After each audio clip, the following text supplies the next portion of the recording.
सब यहीं पड़ा। मैया इसलिए संसार में रहो, पर मैं यहाँ की हूं, यहाँ का हूं, ऐसे ना रहो। हम ईश्वर के घर से आए, हम ईश्वर की संतान हैं। हम यहाँ क्या करने आए हैं? अच्छे काम।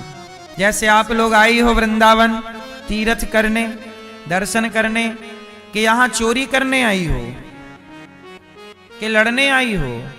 नहीं मैया, यहाँ लड़ने नहीं आई हो, चोरी करने नहीं आई हो। यहाँ केवल आप दर्शन, कथा, सत्संग करने आई हो। बस यही भाव रखो कि हम भी संसार में लड़ने झगड़ने नहीं आए, चोरी डाका करने नहीं आए। हम भी संसार में अच्छा काम करने आए थे। अच्छा काम करेंगे, अच्छे समाज की सेवा, क्योंकि समय थोड़ा है ना। गई बहुत थोड़ी रही, थोड़ा सा समय है, अच्छा कर लो, ये समय निकल जाएगा। फिर आप चाह के भी कुछ कर नहीं सकते। आप बिस्तर पे पड़ जाते हो बुढ़ापे में, चाह के भी आप कुछ नहीं कर पाते हो। अब बहुत सारे लोग कथा टीवी पर सुन रहे हैं, चाह करके भी कुछ लोग वृंदावन नहीं आ पाते। मन बहुत है पर शरीर साथ नहीं दे रहा है। तो किसी के पास धन नहीं है, कोई व्यवस्थाएं नहीं है, इच्छाएं बहुत होती हैं पर बहुत सारी मजबूरियां हो जाती हैं। लेकिन आप देखो आ गए, इसका मतलब है कि इस संसार में हमारे आने का उद्देश्य ही है कि हम सबकी सेवा करें, भला करें। समय निकले तो अच्छे काम कर लें। इसलिए दास अनिरुद्ध बिना समय गवाए, बिना टाइम वेस्ट किए हम रोज माताओं की सेवा करते हैं, संतों की सेवा करते हैं। संतों को भोजन की सेवा, वृद्ध माओं की सेवा, गौरी गोपाल गुरुकुल में बच्चों की पढ़ाई निःशुल्क, बच्चों को भोजन। गौरी गोपाल गुरुकुल में 150 बच्चे पढ़ते हैं। बच्चों को भोजन कराना, उन्हें पढ़ाना लिखाना, उनके लिए अच्छे शिक्षकों की व्यवस्था करना। ये गौरी गोपाल गुरुकुल के बच्चे देखो, इतने बच्चे रोज भोजन करते हैं। 150 बच्चे रोज भोजन करते हैं। हमें तो इन 150 बच्चों के लिए कमाना रहता है। इन बच्चों के लिए कमाएंगे, इन बच्चों को खिलाएंगे, इन बच्चों को खुश रखेंगे तो इनकी खुशी हमारी खुशी है। इसलिए हम जब मरेंगे तो एक रोड़ा संग नहीं जाएगा। क्यों? एक रत्ती संग नहीं जाएगा, सब यहीं पड़ा रह जाएगा। इसलिए हम मर जाएंगे तो एक रोड़ा संग, एक रत्ती संग नहीं जाएगा, पर जीते जी जो पुण्य कर लेंगे वो पुण्य हमारे संग जरूर जाएगा। बोलो हाँ या ना? क्यों मैया? क्या जाएगा हमारे संग? क्या जाएगा? पुण्य। इसलिए पुण्य किया करो मेरी मां। पुण्य की पूंजी आपका असली धन है। पुण्य जरूर करो, रोज सेवा करो, अच्छे काम रोज करो। बुरे काम करने से डरो, बचो। मैं बुरा नहीं करता, मैं झूठ क्यों बोलूं? सच बोलने से जब मेरा पेट भर रहा है तो मैं झूठ बोल के क्यों भैया? ईमानदारी से जब हमारा गुजारा हो रहा तो हम बेईमानी क्यों करें? और गुजारा हमारा ना भी हो, नहीं होगा तो एक टाइम खाएंगे, पर गलत ना हो। भरत जी ने मृग में मन लगाया, उन्हें मृग बनना पड़ा। यमराज जी ने कहा मृग बन के जाओ। तीसरा जन्म पुनः भरत जी का मनुष्य के रूप में हुआ। तब राजा रहुगण को उपदेश किया और राजा रहुगण और भरत जी दोनों भगवत धाम गए। 28 प्रकार के नरकों का वर्णन है। जो जैसा कार्य करता है उसे वैसे नरक में जाना पड़ता है। नरक कितने प्रकार के होते हैं मैया? कितने? 28, 28 नरक। आप जाओगी मैया नरक? नहीं, नरक नहीं जाना।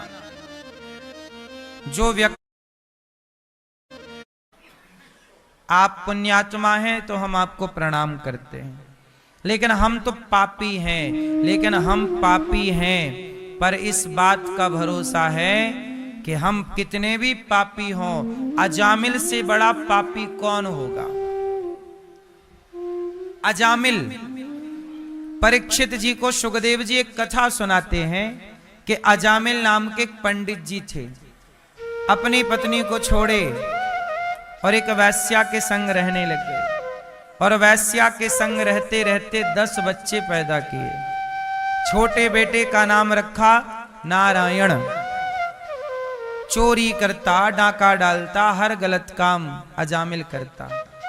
जब अजामिल के मरने का टाइम आया तो अजामिल ने मरते समय किसे पुकारा? बेटे को।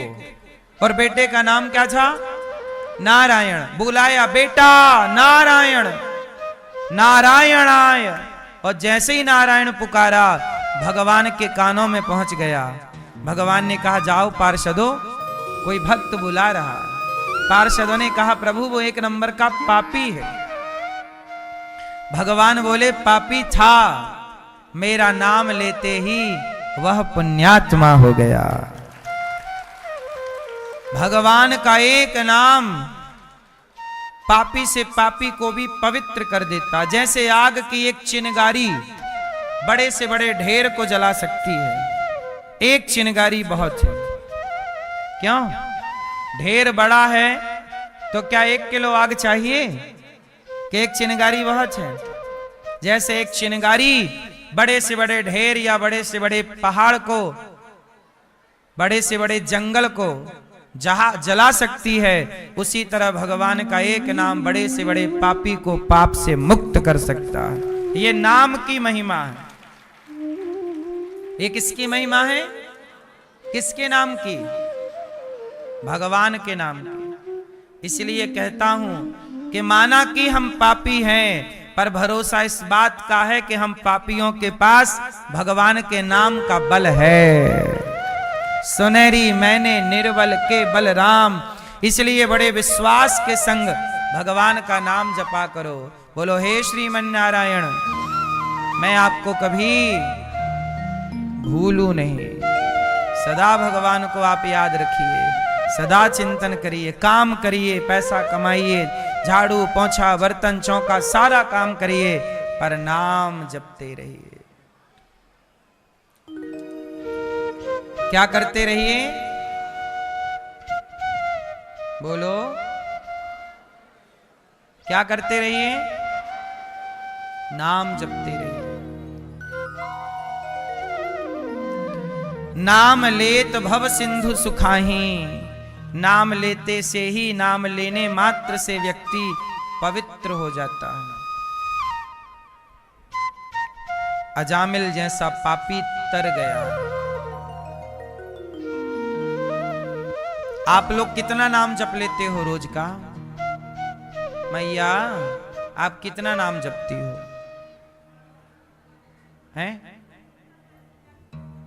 तो आपको टाइम जब मिलता तब तो आप कहां बिजी रहती हो बुढ़ापे में? हैं? अब तो फ्री हो जाओ। कितने साल की हो गई? 70। और अभी भी बिजी रहती हो काय में? कोई नहीं है, तब तो आप पूरी फ्री हो।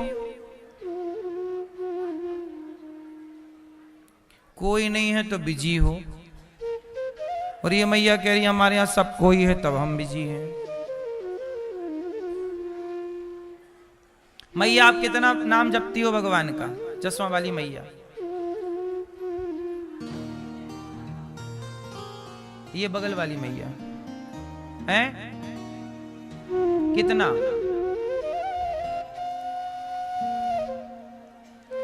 कितना नाम जब? 1 माला, 2 माला? और क्या काम है आपका? कोई काम नहीं तो दिन भर नाम जपो, कोई काम तो है नहीं। अब और किस काम की हो आप बताओ?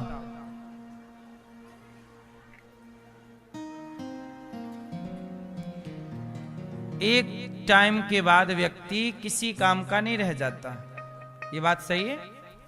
बुढ़ापा केवल इसलिए बुढ़ापा है, मतलब समर्पण करो, अब समर्पण आना चाहिए। गवाओ ना, ये आपके भले के लिए बोल रहे हैं हम। बूढ़ी बूढ़ी मैयाएं, बूढ़े बूढ़े आदमी पुरुष लड़ रहे हैं, झगड़ रहे हैं, भाई पैसा बुढ़ापे में अच्छा बुढ़ापे में पैसा ज्यादा घेर लेता है। क्यों? आप कितने नाम जप लेते हो भगवान के? पीछे भैया, ये पीछे वाले दादाजी, आप कितना नाम जपते हो? हैं? 10-12 नाम? आपके कोई काम आम है? क्या काम करते हो? हैं? नौकरी करते हो? नौकरी? क्या नौकरी है? होटल चलाते हो? घर पे रहते हो? बच्चे हैं?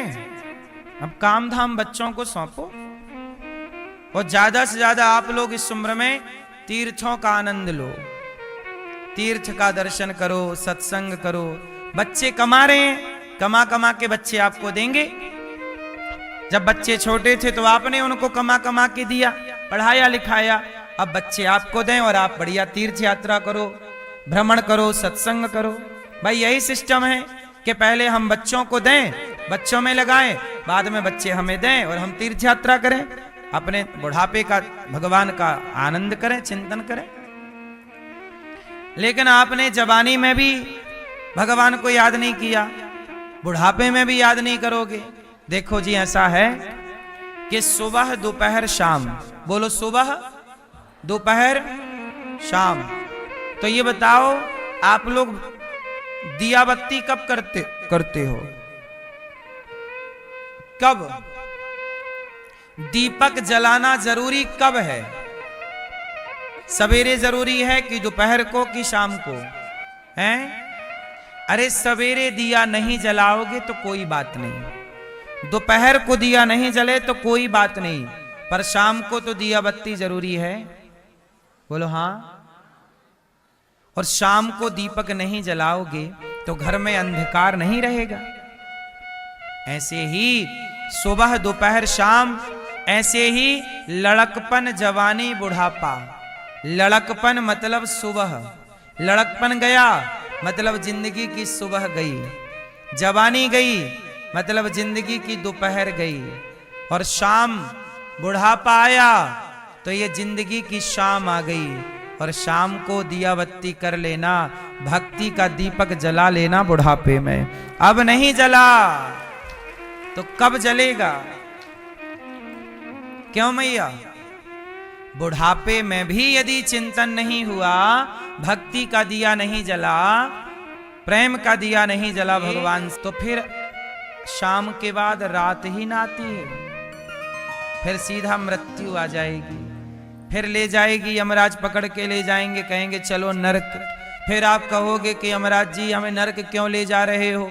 यमराज जी कहेंगे कि तुमने स्वर्ग जाने के लिए, बैकुंठ जाने के लिए कोई पुण्य किया ही नहीं, भगवान को तुमने याद किया ही नहीं,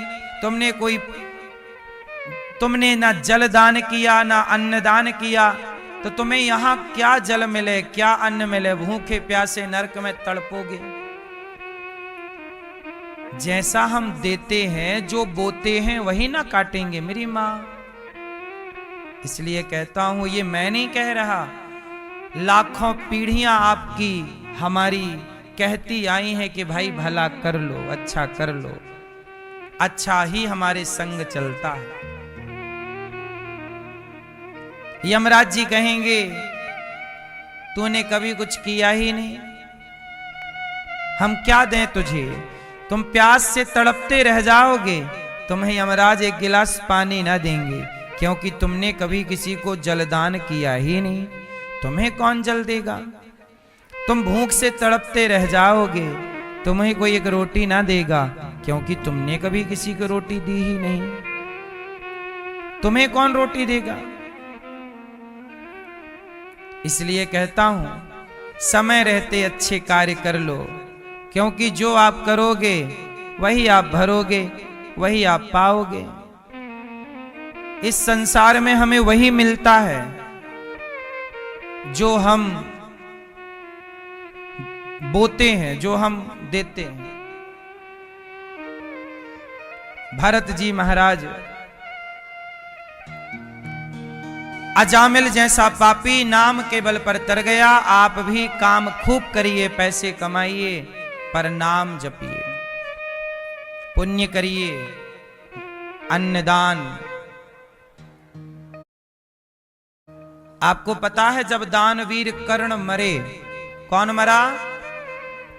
दानवीर कर्ण मरे तो मर के स्वर्ग गए, और स्वर्ग गए तो ये देवराज इंद्र ने उनको सोने की रोटियां परोसी।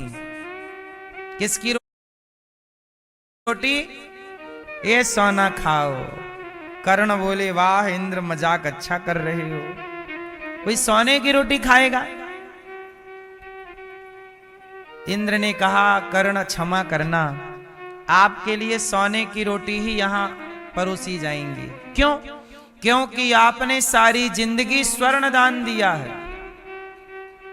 आपको पता है कर्ण ने सारी जिंदगी स्वर्ण दान दिया है, तुमने कभी अन्नदान नहीं किया।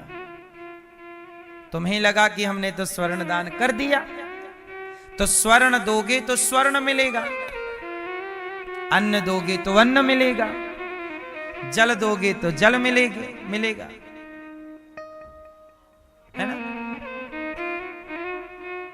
तो आपने स्वर्ण दान दिया है तो खाओ सोने की रोटी।